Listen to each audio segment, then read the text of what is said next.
life uh, uh, uh, finds a way. Anyway, hi everyone.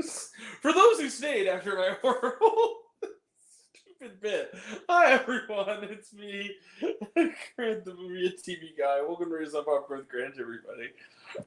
Today we're talking about a movie, and it's retro review time again. Yay! We're gonna have a lot of those probably because the strike is still not ending.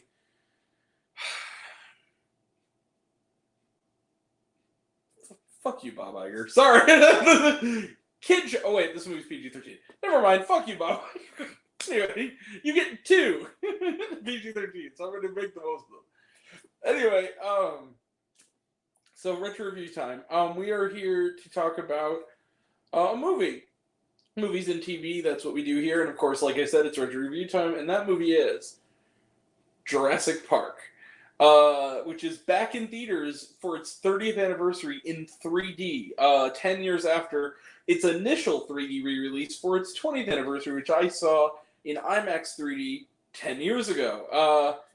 Jurassic Park is directed by Steven Spielberg. It is based on the novel by Michael Crichton and is the beginning of a franchise that now encompasses 6 movies, multiple other media, including an animated TV show, and a whole mess of merch. So what is Jurassic Park about?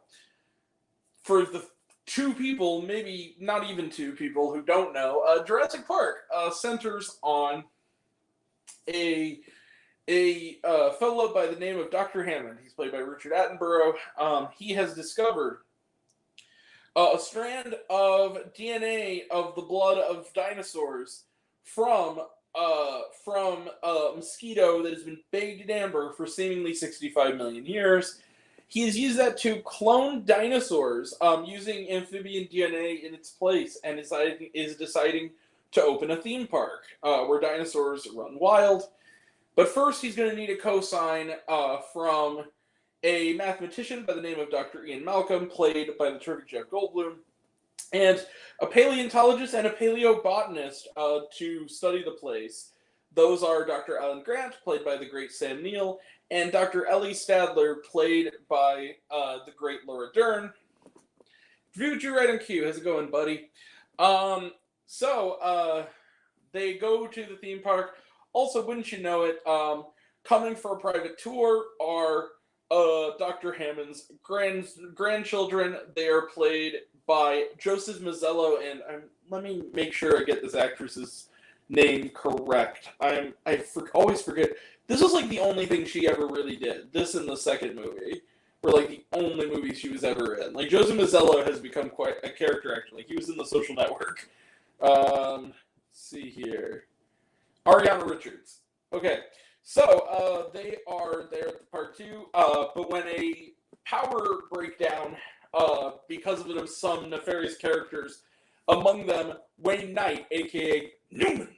Yeah, he's in this in a very different and very better role to 12 Mighty Orphans. There is a power shutdown that causes the dinosaurs to run amok, many of them people-eating dinosaurs, and soon our intrepid heroes have to survive the night, trapped in the park, with the greatest beasts in all of the history of the planet, now back and out for blood. Let the mayhem begin. So, Jurassic Park. What is there to say about Jurassic Park? Sometimes I feel like these retro reviews are just kind of me gushing about a movie I really like for a while. That's sort of what it feels like. I'm glad I get to talk about this movie again. So Jurassic Park, first and foremost, I think it's no secret to say that even 30 years on, the dinosaurs still look awesome. The special effects, Spielberg, as usual, is a master of tension, master of set pieces. The action in this, the tension in this, the scares in this, all work. All the jump scares work. All the set pieces work. Everything about this works. What I think there is new to say about Jurassic Park, seeing it again on the big screen, is this.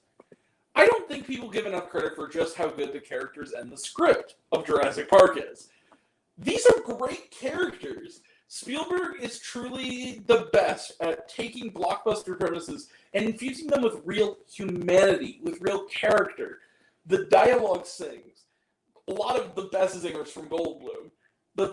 I still always forget how much I love, for instance, the great line about when Dr. Hammond compares the power breakdown to the opening of Disneyland and how it broke down, and Jeff Goldblum quips, Dr. Ian Malcolm quips that, like, yes, but you see, when the Pirates of the Caribbean breaks down, the pirates don't eat the tourists, which is a great line. So many great, like, Clever Girl, your scientists spent all this time wondering if they could, they never start to think if they should. That his whole speech. All the dialogue really sings. It's co-written by David Koepp and Michael Crichton. It's a great script. It's hilarious. It's amazing. It has some great zingers. It has some great just lines, period. But the other thing I think that should be noted about this movie is how it kind of, and I think is, for me to say, is it my personal connection to it. This was the first PG-13 movie I ever saw as a child. When I was about 6, I begged my parents to let me rent this on VHS when I was 6 years old. It was my first time seeing a real, like, scary movie like this. That was not like a gateway movie. That was actually kind of like, it was PG-13 and it was a little bit rough. I have loved it since then because, like, this movie, I'm going to be 30 this year. I was born in November. Jurassic Park, I believe, came out in June or July. I was not quite born yet. My mom was still pregnant with me when Jurassic Park was playing in theaters. So, of course, I was not old enough to see it when it came out. But the thing is, it still holds up. It is such a great film. It's great dialogue.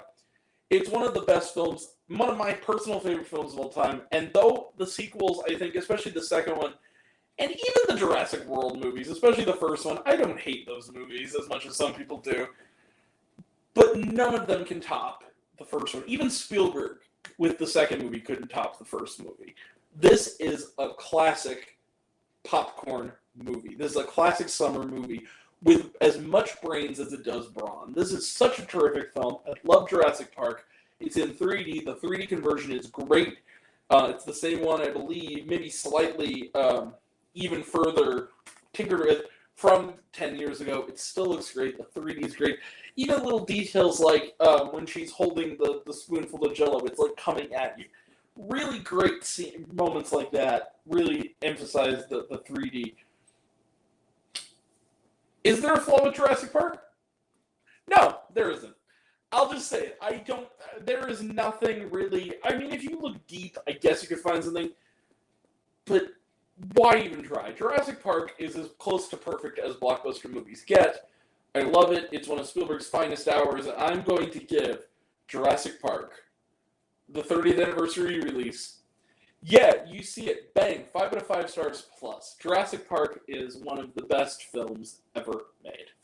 Truly is. It's popcorn filmmaking at its finest. Nothing else in theaters, no matter how terrific, could ever compare to Jurassic Park. Go see Jurassic Park on the big screen. It is totally worth it. You won't be sorry. Anyway, Jurassic Park, 30th anniversary 3D. 5 stars plus. Let's close the book on it. Trailer trash, though. Let's talk some trailer trash. Napoleon, I talked about this looks good. The Color Purple, talked about it looks good. The Hunger Games, The Ballad of Songbirds and Snakes, talked about it looks good. Paw Patrol, The Mighty Movie, talked about it looks good. Wish, talked about it looks good. This is the only 3D trailer we got. And then Trolls Band Together, talked about it looks good. I'm really looking forward to that one. And was there shawarma? No. The last scene bleeds into the start of the credits. Otherwise, no, there is not. All right, that is it. We will be back, like I said, tomorrow for Vacation Friends 2, as well as You Are So Not Invited to My Bat Mitzvah. Sunday, we'll have a retro review of American Graffiti, which is back in theaters for 2 days for its 50th anniversary. Next week, we have Slaughterhouse and The Equalizer 3, as well as Bottoms, if we are able, and possibly more. The Good Mother also is another one I'm going to see if it's playing near me. That's all coming up. That'll all be next time. And until next time, I'm Grant, the movie and TV guy. I see it all, and I'm happy to share it with you. I love you all. I appreciate you all.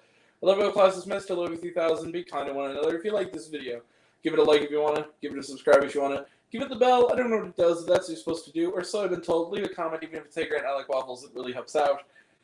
And if anyone else refuses and other fun stuff, you can check me out on letterboxd.com at Raised on Popcorn with Grant. Twitter, Matt Raised Grant. You can find me on Facebook, Raised on Popcorn with Grant.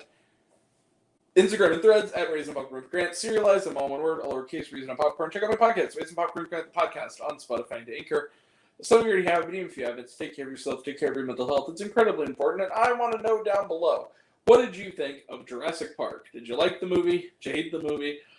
Think my opinion's good? Think I'm full of shit? Comment below, let me know. And until we meet again, we were all raised on popcorn. Make mine with extra butter. I'll catch you guys next time. Take care, everyone. Have a good night.